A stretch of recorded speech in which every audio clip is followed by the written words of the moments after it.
Hi, and welcome to Kismet. Thank you for being here and bringing your energy into what I'm creating. It's my intent that the content here would support you to reflect and contemplate and just stir your inner world to reflect, to change, to transform in some way that is relevant for you right now.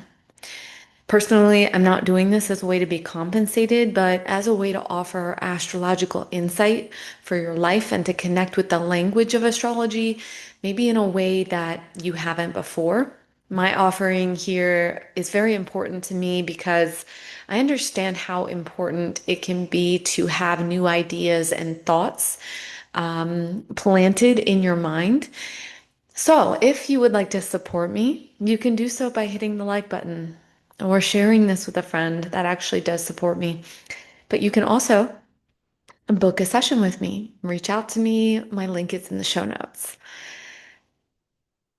For me, what I'm going to say on this platform is going to be limited. And this is because there are, this is a one-way dialogue. This is not a conversation, and this is not a capacity to speak to the precise conditions in your life. This is not a platform where you can say things that are highly important because we're speaking to the public. And public platforms are not places for deep wisdom. It just isn't going to be ascertained in this way. Deep wisdom comes from either your personal contemplation or it's going to come from a deep one-to-one session. Okay, with that being said, oh my gosh, I am completely blown away by the accuracy of astrology right now. The past few weeks, I have been digging into progress charts and lunar cycles, and I'm just astounded at the precision of the astrological timing to my personal life. And what's so fascinating to me is as I've looked back on my timelines and very specific dates where I was not tracking with astrology and I had no concept of what was happening in the astrological realm, everything was happening with precision. So, in saying that, I want to encourage you right now to take some time every day to contemplate, to write about your personal journey. You don't need to track every single little thing, but part of why I know the specific dates in my life is because I have been journaling and I have been tracking what's happening inside of me. And what's really beautiful is that we don't track it so that it's connected to astrology. Like, that's not why I started journaling or writing. I did it because I wanted to see what I was transforming in my life and actually see who I really was and not try to hide that, not try to write down all the things that were perfect in my life, but to really express exactly what was happening in me. And when we write and journal from this context, we can see it in the astrology, and it is incredible. So this gives you a record of what's transpiring in your life. If you begin to write and journal, you're going to be able to look back at timing, and you too can be amazed at seeing all of these beautiful cycles of your life and the way you're progressing and the way life is progressing for you. You can also use your email or your notes, text messages. But to be honest, it's easiest when you have just one place to write down what's going on. But I love looking back at my emails because I have found very specific energetics that align to what I was writing to another person.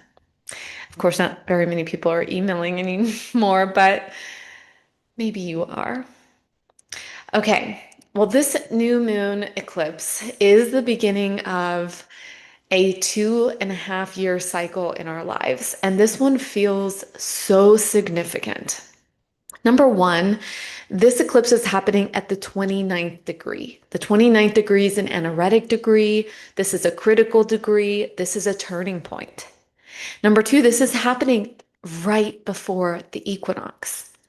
And the equinoxes and the solstices are major turning points in the Earth's relationship to the sun. It connects us with seasons, and this also connects with the four major moon cycles: the new moon, the first quarter, the full moon, the last quarter.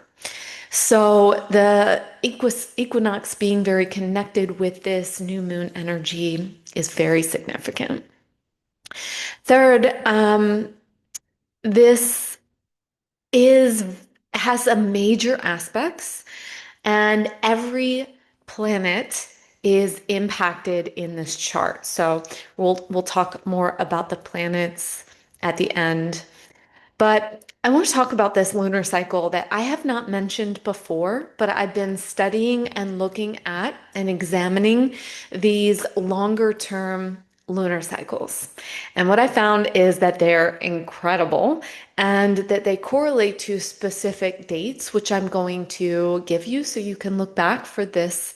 Or actually, so you can look back in the future, but that you can understand that this new moon is planting a seed for something that's going to culminate in 2027 or 2028. So we're, 2.5 to 3 years away from what we're planning right now.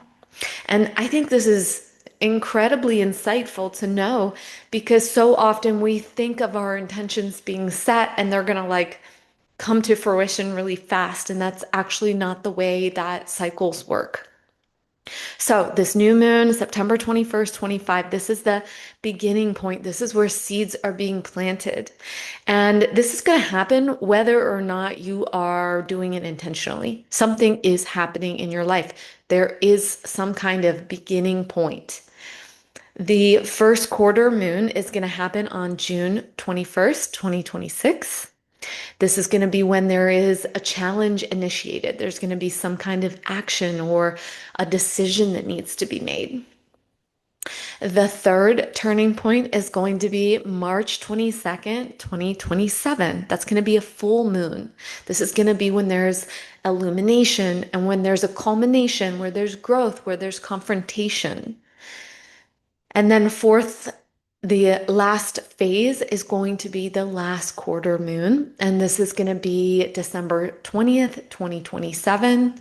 And this is going to be a time where we're going to face another challenge, more inward, and we're going to need to release something and let something go so that we can actually reach the fulfillment of that seed that we're planting at this new moon. So we're actually not even going to see this fully grown until 2028. Now, many people, when they think of planting intentions during a new moon, are planting them from a very unrealistic, very superficial way. And while that is fine, and you're welcome to keep doing that, it's really not helpful because you're kind of living in an illusion.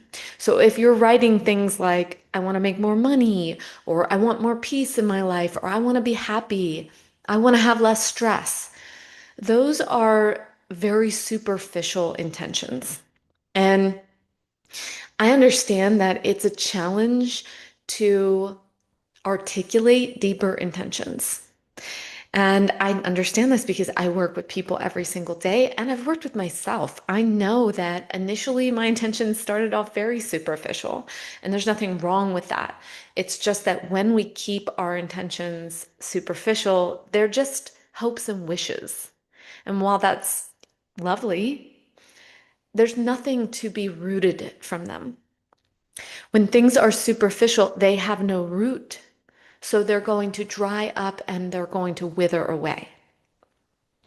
So intentions, they need to have something that can be rooted into. They need to be real and they need to be connected with where you really are in your life. So for example, if we're in a place where we're not even happy with what we're doing to make money, to say, I want to make more money is a very, very unrealistic, superficial intention that's not going to land. because it has no deeper meaning. The real thing that you want to do here is draw back and ask yourself, okay, what do I want to do to receive resources into my life in a way that makes me feel alive and fulfilled? You see how completely different that is? So the intention, rather than I want to make more money, would be maybe I want to become aware of what I love to do so that I can do that and receive abundance into my life. Completely different energy here. Now there's something to root into, which is, okay, this is a journey of me discovering what do I love to do? What do I want to do? What's important to me? Some other kind of intentions that you might be thinking about, specifically because we're in Virgo season and this is a Virgo new moon, is I'm ready to invest in my health by fill in the blank. Maybe you're going to write an intention that I'm going to begin exercising so that I can move my body in ways that feel good for me. Maybe you're going to set an intention that you're going to eat regular meals and commit to cooking your food instead of eating out, right? Maybe that you're going to set an intention here that you're going to release ways of interacting that are exhausting. That's a Virgo energy. Maybe you're going to set an intention to heal a self-sabotaging cycle. So you want to be thinking about like, okay, now that we've set that intention, what's the root to this? What would I need to do? Okay, if I'm going to invest in my health so that I can move my body in ways that feel good, I'm going to wake up and I'm going to do yoga in the morning, right? Then there's practical things that you can do that align with these intentions that you're wanting to plant. Now, I do want to mention that this specific lunar cycle is actually on the cusp of Virgo and Libra energies. So that's going to be important as you think about this metamorphosis that you're going through. This new moon at the 29th degree, as I mentioned, it's a critical degree point, meaning there is an important completion.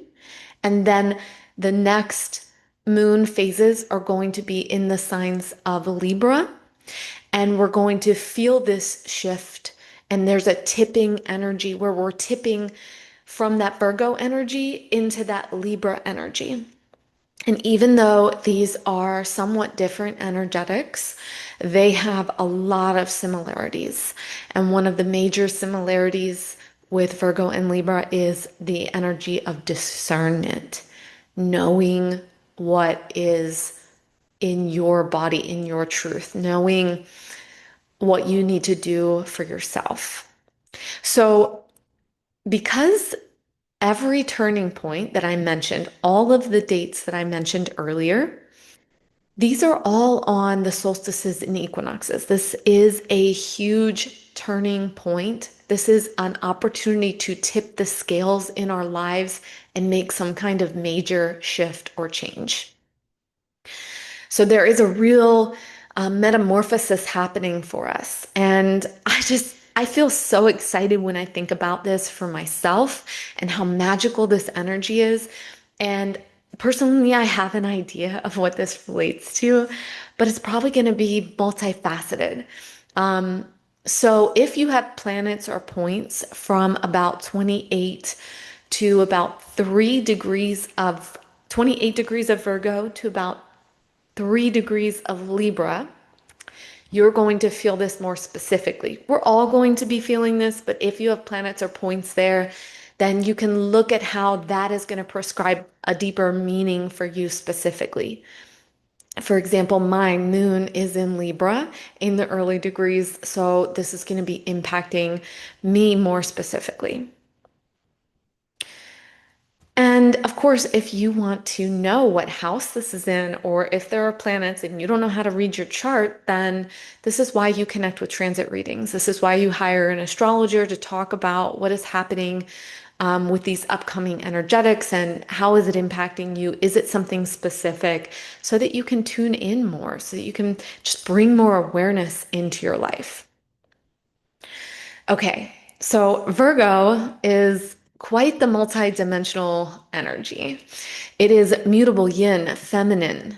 Okay, this is an adaptive and receptive energy. And it is in its highest expression, it is about flowing with the cycles of life.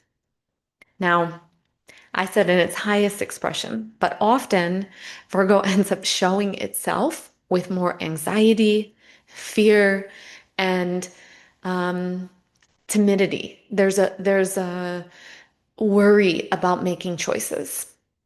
So, as we think about working consciously with this energetic, we're learning through this cycle, how can we become more yin, more flowing, more receptive, more able to flow with what is happening rather than in that fear energetic. One of the important essences of Virgo is that it is about refinement. It's refining all the little facets of our life. And it is a cultivation of our daily rituals. That is the refinement. How do we wake up in the morning? How do we brush our teeth? How do we move throughout our day? Are we rushing? Are we anxious? Or are we present? So there is with Virgo this feeling of, oh, I want to improve this. I want to evolve this. There's a strong need to see like, oh, how can we make this like a little bit better? Now, in the shadow, that can show up as never good enough, constantly struggling with self-criticism. And this might be something that if you have strong Virgo placements or strong Virgo energy, or you just are associating with this right now, there's an invitation to be releasing, letting go of that self-deprecating, self-critical energetic. Discernment is so vital with Virgo's energy. This means that you're being invited to know what is for you, what is good for your body, and what is not. Virgo strongly relates to our digestion. It is about what we're putting in our bodies, our substances, food, and are we nurturing ourselves in healthy ways? Virgo is associated with the archetype of the virgin, and the virgin is actually not about chastity at all. It's not about not having sex. It turned into that, but actually the word virgin was about a person who was whole unto themselves, a person who didn't need a partner. And this is because they were able to meet their own needs. So there's a quality of Virgo that is seeking to find fulfillment within the self. In the shadow, we're in the complete opposite energetic, which is Virgo tends to constantly feel like it needs someone else. It needs to take care of someone else. It needs to attend to someone else, and that's where it's going to find fulfillment and satisfaction. But that is the shadow energy. It is not wrong. It is not bad. And it is how we are going to learn. So many people are going to be experiencing and learning through that energetic over the next couple years, because if you've ever known a caretaker, you know they get exhausted and resentful. And that's because the true essence of Virgo is learning how to attend to yourself. So, as you think about this over the next few years, this is how can I become my own inner healer? How can I attend to my most basic needs? How can I make sure I have enough food, water, that I'm eating lunch, breakfast, dinner, that I'm nurturing myself? How can I make sure that I am able to articulate myself? Am I able to cultivate my own identity? Am I able to express my unique desires and passions? Can I be separate? Is it safe for me to be separate? So this is that sense of wholeness. And this is Virgo is integrating all of the other signs that come before it. So Aries, Taurus, Gemini, Cancer.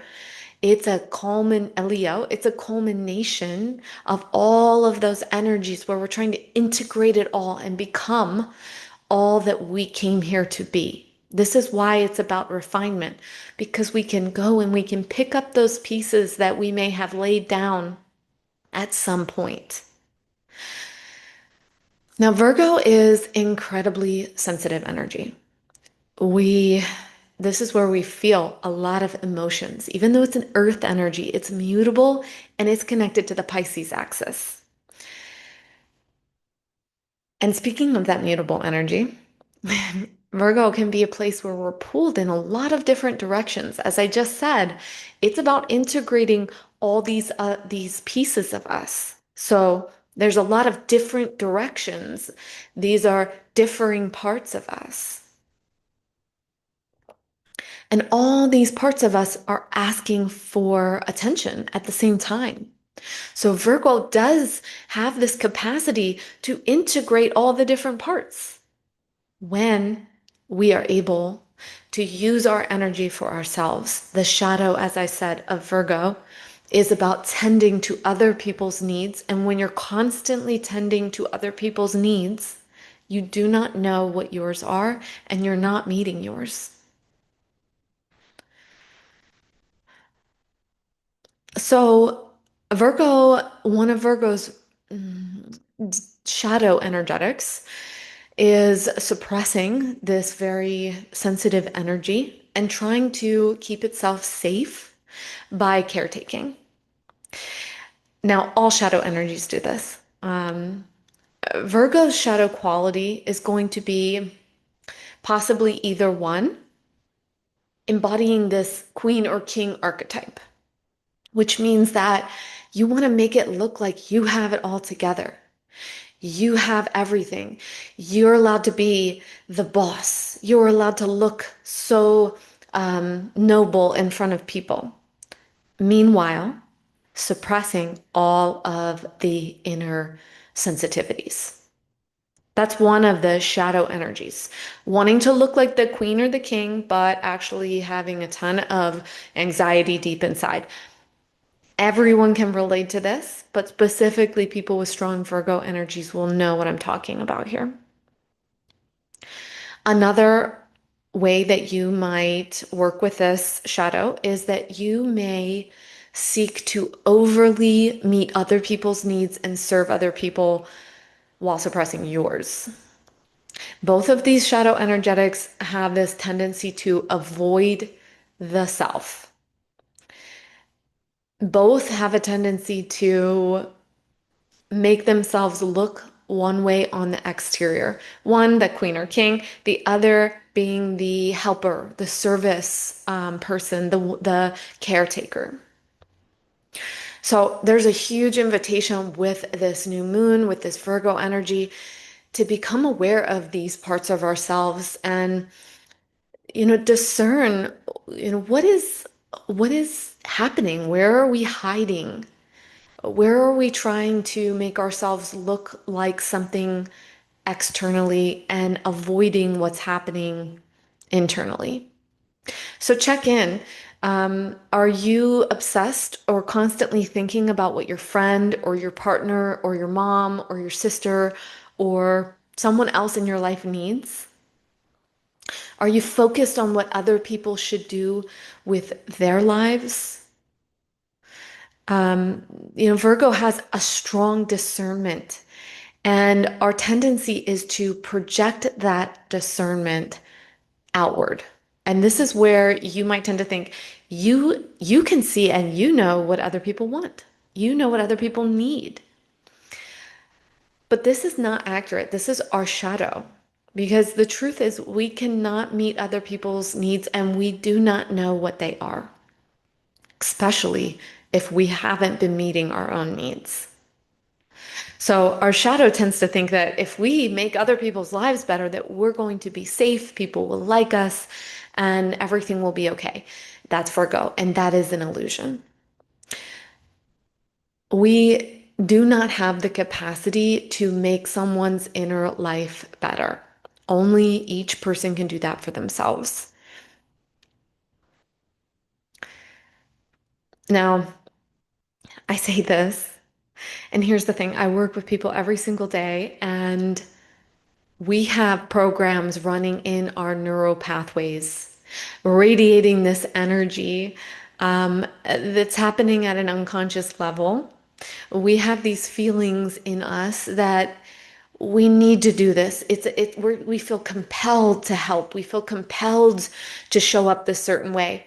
And it is not easy to transform or change those neural pathways because they are connected to grief, to fears, to sadness, to energy in our body. And this is why I offer somatic release and neuro reprogramming. These are one-to-one sessions where I work with people to discover these blocks, to discover the grief, the sadness, the fear that's in the body, and to release it, to understand the shadow, and then reprogram it. You cannot simply just shift these through the thinking mind because Virgo is highly connected to the hidden realms in the body. And this is why with Virgo energy, it tends to be very anxious and hide that anxiety. Where does anxiety hide? In the body. It hides in the body, right? Most people who have strong Virgo placements never look anxious, but they are anxious. And this is us hiding it from ourselves. So, this new moon in Virgo is asking us to learn about ourselves. What do we need? What do we want? What do we want to integrate into our lives? And I want you to think about this. How often have you said that you think you know what someone else should do with your life when you are not doing that thing with yours? Anytime that you find yourself thinking about what other people should or shouldn't do with their lives, I beg you to catch yourself and to ask, why do I feel the need to control or dictate or say or put my opinion out there towards what I think other people should do with their lives instead of focusing on my life? Because the honest truth here is that you have no idea what other people should do with their lives. I have no idea what other people should do with their lives. No one can tell another person what they should be doing. That is an illusion. And all that is this Virgo protective energy where we are trying to control the outside world. But it is an illusion. And the invitation here is, what do I want to do with my own life? Okay, I would say that probably about 99% of the world is doing this nonstop. This is what we see all day, every day on social media. This person should do this, shouldn't do that. You should do this. All of that is to be just ignored, in my opinion. So, all that energy you've been trying to put out into the outer world, take that back and look within yourself. You know, what is the addictive habit that you have? What is the self-sabotaging energy you're living with? You know, these questions stir us to look inward instead of outward. Okay, Virgo also really strongly relates to health, as I've mentioned, and our relationship to food is always associated with the Virgo energy. So if you have strong Virgo placements, or maybe if you have progressed energy in Virgo, this is an energy where you could be either overeating or starving yourself. And please hear me, there's no shame about this, but it needs to be talked about that this is where we can struggle with actually meeting those basic needs of putting food in our body in a way that feels good. There's tends to be a struggle with food and our relationship to food. So this is a powerful cycle to heal your relationship to food. And I know this is not something people like to talk about. We don't like to acknowledge these things because we are afraid of change. We are afraid of what will happen, especially Virgo can be afraid of getting fat or, which is an illusion, but it's a real thing that's happening inside of people's minds. And this is why Virgo tends to get into malnutrition states and starve oneself. So we need to talk about these things because it's real, it's really happening, and there is an invitation to heal this during this 2.5 year cycle. Nutrition, movement, spiritual reflection, connecting to the earth, slowing down, um, and connecting with our personal cycles are huge for this cycle. So tell me, what are you going to commit to for yourself? Not out of needing to punish yourself, not out of trying to be perfect, but what do you want to commit to? What's this new beginning that that's opening up for you right now? And let me just touch in on that perfectionism energy because Virgo can be incredibly self-sabotaging, critical, and a very neurotic energy, which we all have access to, so we can all understand. Um, and it can be scary to release that perfectionism. What we want to be thinking about is that we can turn this shadow quality of perfectionism into discernment. This means that we can use this energy instead of as a sabotaging energy, as a capacity to know what we really truly want.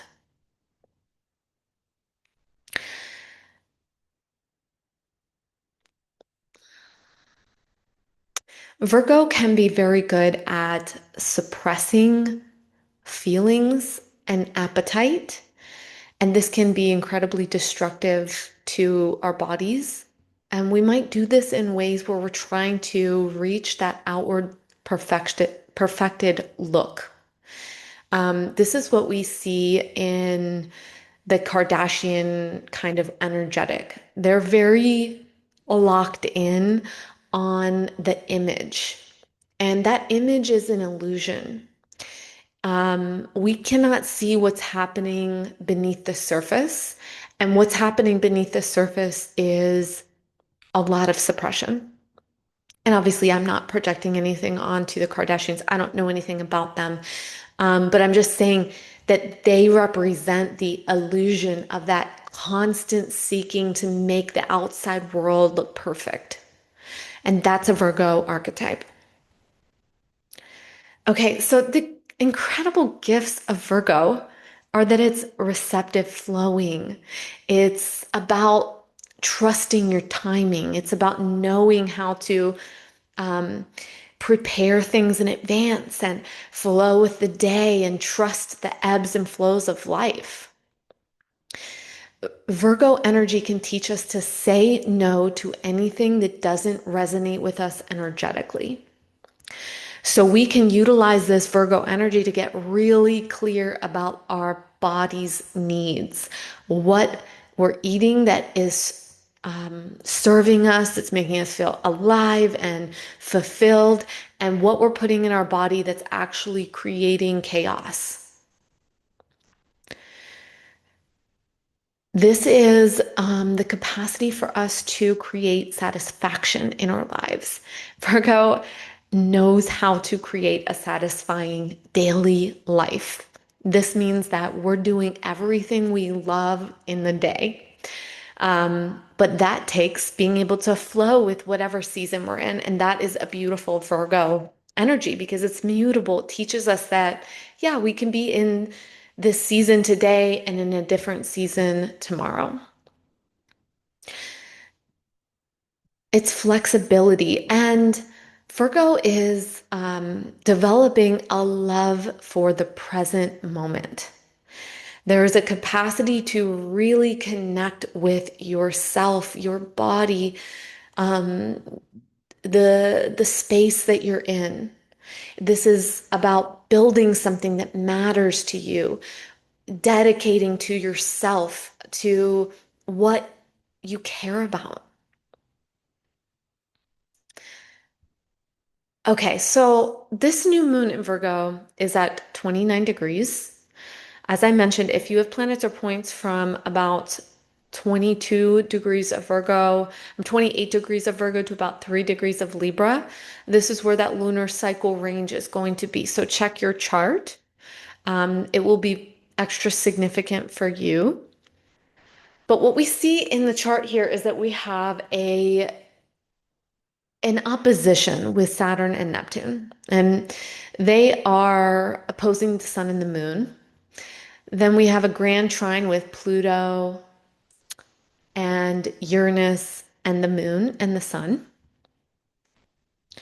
And this is where we can also feel this strong tipping point energy. There's this confliction energy happening with Saturn and Neptune. We're facing something.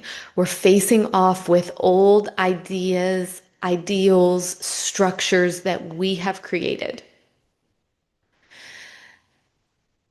Saturn here feels very strong in that it's relating to Juno, and Juno is an asteroid that is connected to this entire cycle, and it relates to relationships, partnerships, agreements, commitments, new endeavors.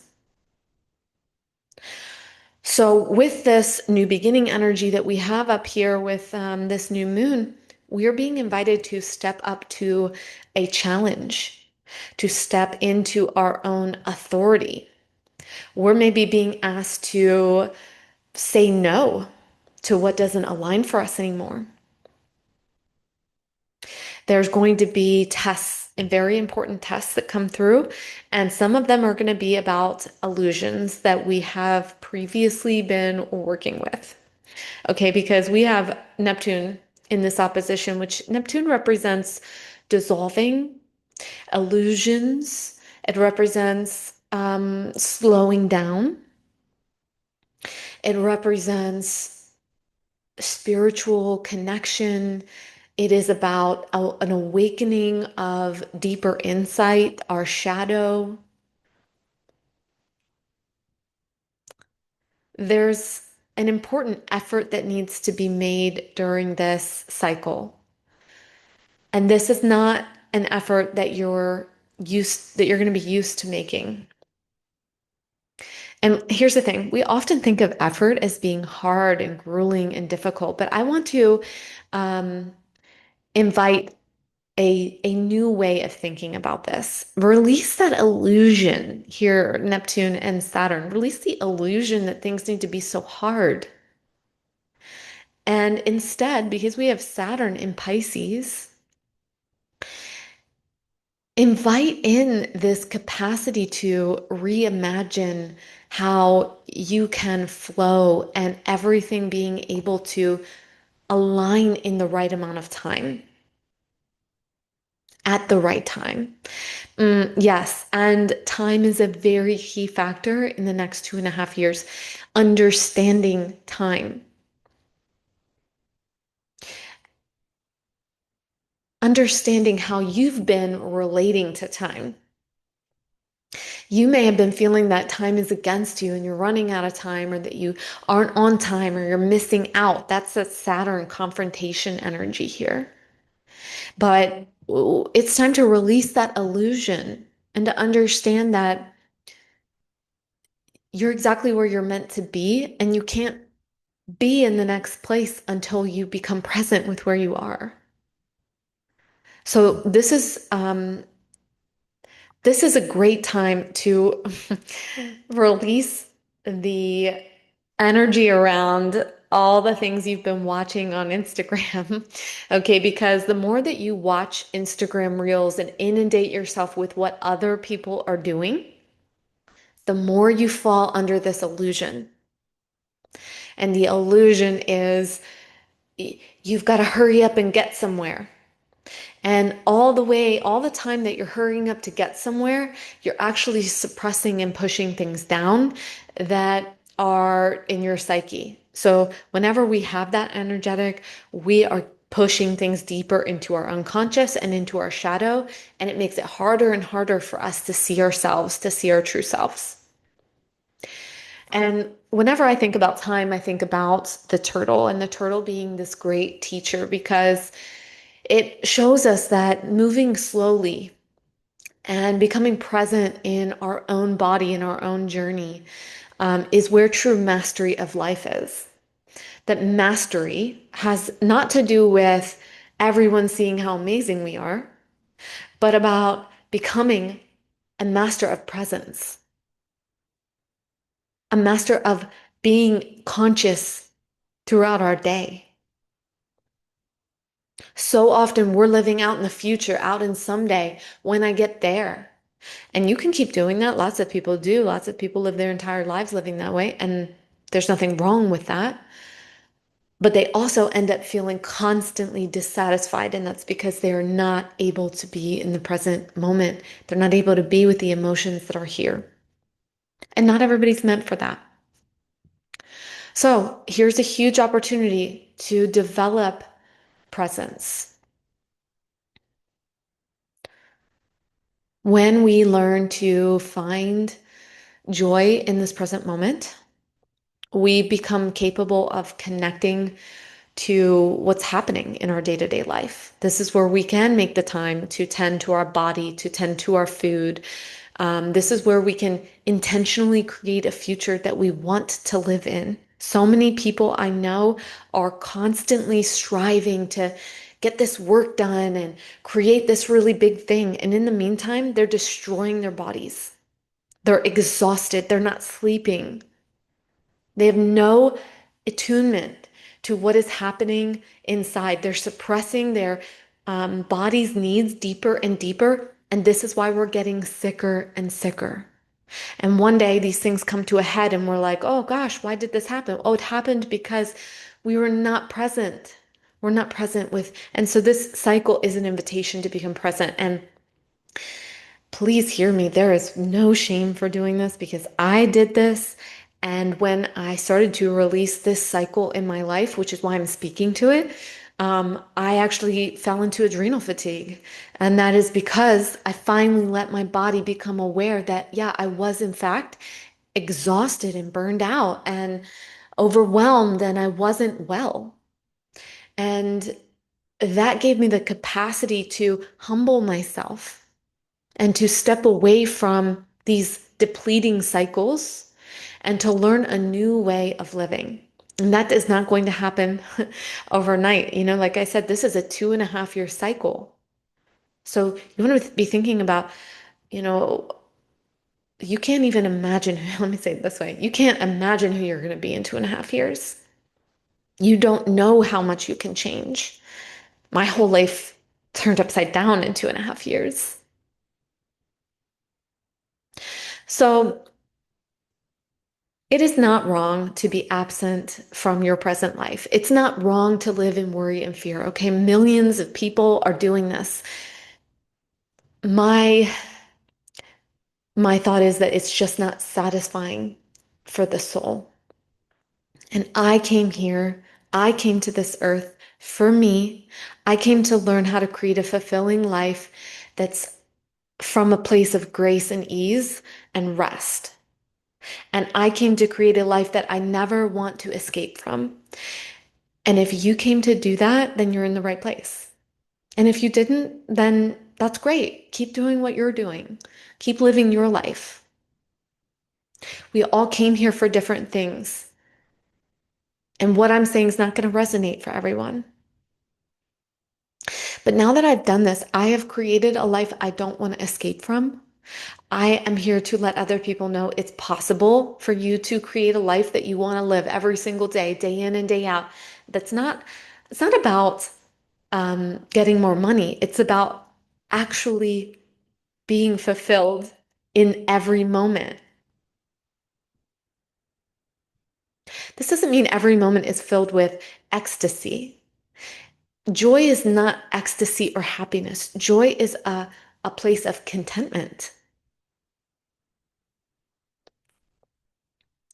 I've realized that not many people are going to do this, and that is because it asks us to engage with our Saturn energy. As you can see from this chart, Saturn is in an opposition, and Saturn is inherently one of the most difficult parts of us to work with.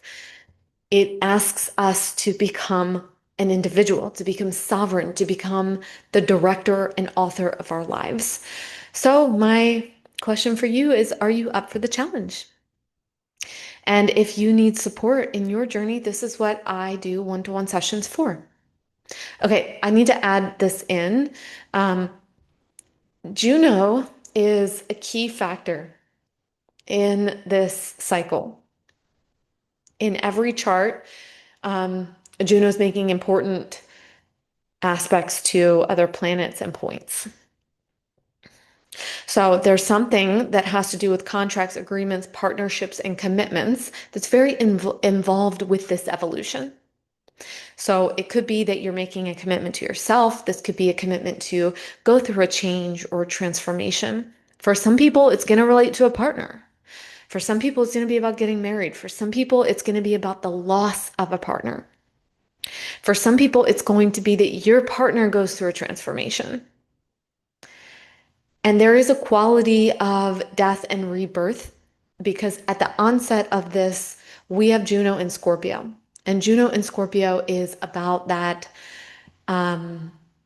regeneration, which is a life death life cycle. And we have Uranus in an opposition to Juno. So there is something unexpected that is going to come through, that's going to evolve that you cannot foresee right now. I can assure you of that. Um, So some people are going to have a, sort of butterfly effect, becoming the butterfly. But for other people, this is going to be about a shedding and a dissolution. This is going to be about a releasing and a letting go. But both of these are forms of regeneration that are needed at different times in our life. And we can't say it's just one thing here because astrology doesn't work that way.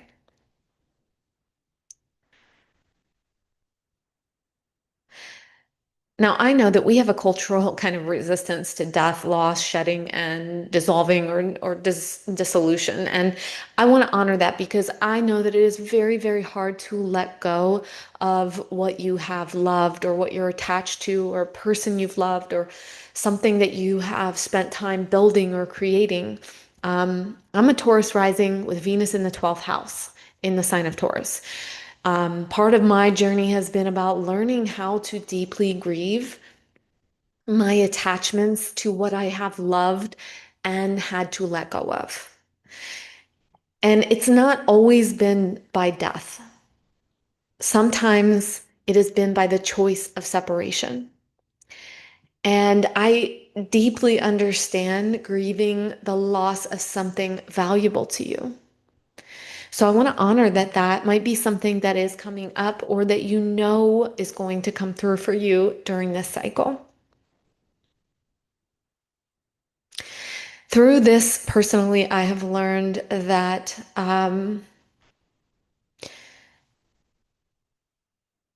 you can also teach yourself to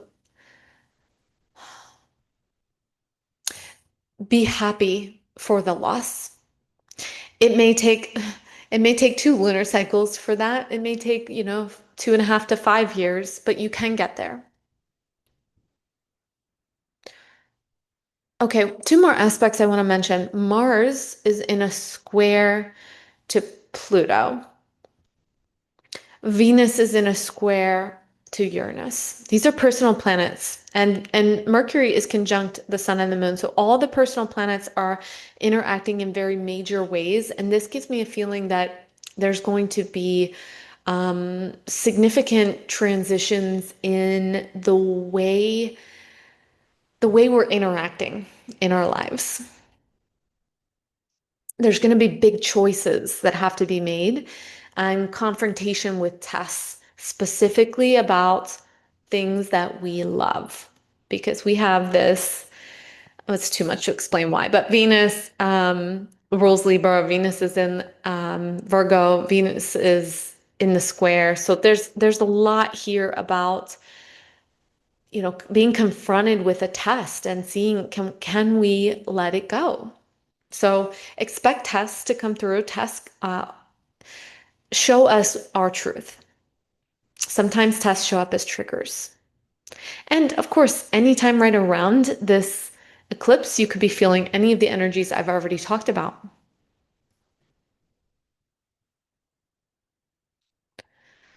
Okay, so I want to leave you with a couple thoughts as you think about how to support yourself, some questions you may want to be asking yourself to reflect on this eclipse, new moon, and this 2.5 year cycle.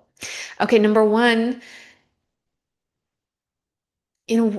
what would it mean for you to focus on taking care of your daily basic needs? The food you're eating, the quality of food, the amount.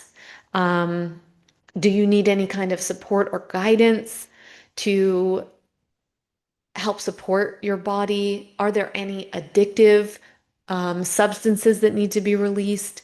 And are you trying to escape throughout your day? That is kind of one area that you could be thinking about. Number two, do you have time to reflect, be still, and be quiet? Okay, because with Saturn in retrograde, there is a very important invitation for us to learn how to cultivate stillness for ourselves. Can you turn off the distractions? And what are the distractions that need to be turned off for you? What are the distractions that keep you from being present? Number three, in what ways are you stuck in perfectionism? The image of what you think you should be or could be. There is a great opportunity here to go deeper and look at your shadow. Perfectionism is a mask for us to avoid feeling. So you might want to be looking at what needs to be felt here, and do you need support to actually release whatever needs to be felt that is a block for you. Again, this is where somatic release and reprogramming work could be really powerful. Number four, what are you avoiding knowing that you need to know for yourself? Now, this is a sort of a complex contemplation question, but how often do you feel the need to qualify your thoughts by quoting what someone else has said? There is an invitation here for us to learn to formulate and express our own ideas, to know what we know. Okay, there's so much more I could say, but I've already gone on long enough. Let me also just say this. You cannot do this life wrong. You might not yet be fully satisfied, but remember that dissatisfaction is a catalyst. Dissatisfaction is never wrong. It is the dark moments of the moon. It is when we are in a rebirthing place. It is when we are in a water energy that we are needing that feeling realm to guide us into the next phase. We can't know what we do want until we're very clear about what we don't want. And this is something I am very passionate about teaching. You are not doing anything wrong with your life. The question is, are you satisfied and do you want soul satisfaction? Not everybody is here for that. Most likely you are if you're listening to this podcast and if you've made it this far. But just know that not everyone is here for that and that that's okay. Also, remember that it's a whole journey. So often we are trying to rush, and I mentioned this in as I've been talking throughout this podcast. We're in a rush, we're in a hurry to get somewhere, and that keeps us from actually becoming. We're invited to enjoy this process and this journey that we're in, and to turn over a lot of different rocks as we look for our key. And that it's through the turning over of the rocks and looking at our shadow that we can see ourselves and that we can actually learn and that we can actually awaken. And eventually you're going to find the things you're looking for. Okay, so thank you so much for listening, for being here.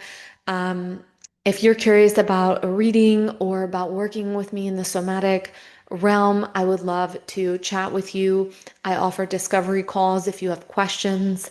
Um, I'm very excited about transits and progress charts right now. Um, but always love looking at birth charts. So if you're interested, you can book online at kismetmystic.com. But I'm sending you so much love as you navigate this eclipse season. And I hope that this is a beautiful, transformative energy for you. Bye for now.